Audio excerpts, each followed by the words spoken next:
All right, so we got three different types of open sights here.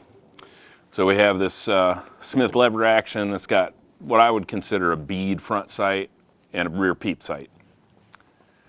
Then we have a couple handguns here with conventional handgun sights, which are just a rear notch and they're square profile, front sight square. Then we have a shotgun here with our Triviz on it. Now the Triviz is kind of unique sight picture where the rear sight's front and rear sight, so you're going to align the front and rear sight. The rear sight has two triangles in it. I'll tip them just a little bit so you can kind of get an idea. Then the front sight is also a triangle. And the sight alignment on the Triviz is kind of like a postplex on a scope. So you have two triangles in the rear, one in the front, and you align the three tips of those triangles. Center of the front triangle in the rear.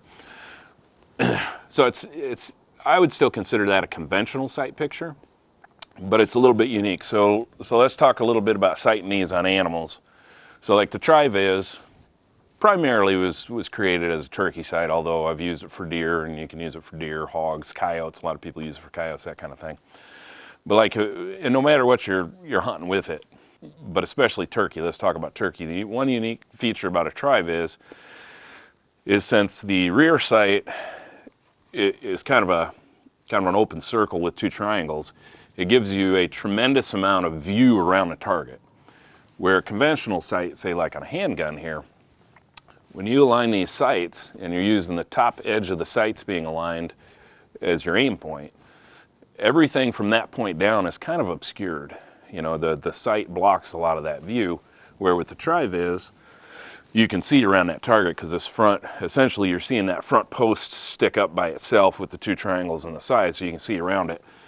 So when I aim with that, you know, I align the 3 points, and then the tip of the front triangle is where I use as my aim point, or that's my point of impact, is the very tip of that triangle.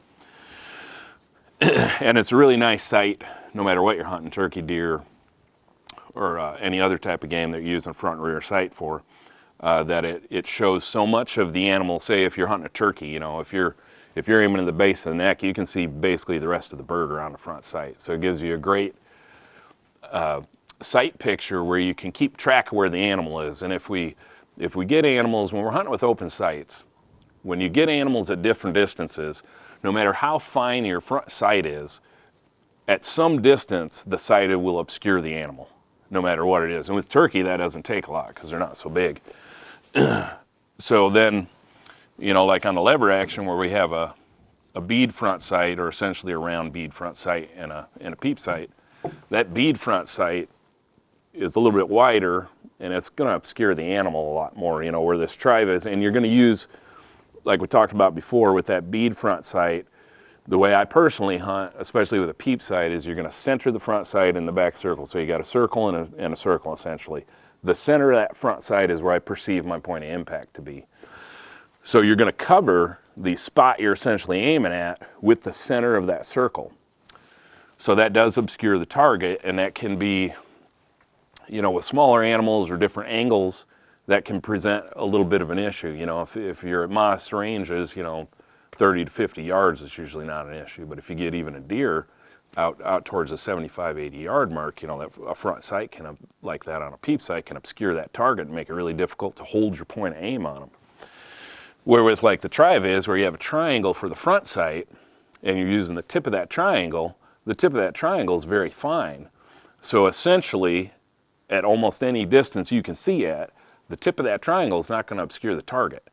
You know, so there's different types of sights, different types of sight pictures that can be more applicable, and they're not all available on every platform, of course. You know, and then if we talk about handgun sights again, even though a conventional rear notch sight and a front sight, whether they're square profile or sort of bead profile, like you see on a lot of lever action guns,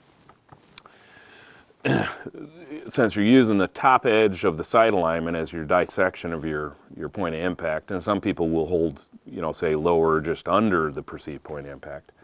Even though those sights obscure everything from, or a lot of times will obscure everything from that sight alignment point down, they don't obscure anything over it, even at distance. You know, so there's some Advantages and disadvantages. With a peep sight on a lever action, say with a bead sight, I think those are really fast if you have to shoot really quick, or you potentially have some moving targets or that type of thing that you're shooting at. The Triviz may not be the easiest for that. You know, with a peep sight, it's quite natural for your eye to want to center the front sight and the rear sight, so you can keep that sight alignment, you know, with fast action or follow-up shots. But the Triviz, you know, just a different type of sight picture where it basically doesn't obscure the point of aim almost at any distance as far as you can see. So that's a little bit of the differences in how these sights work, how you might apply them when you're hunting.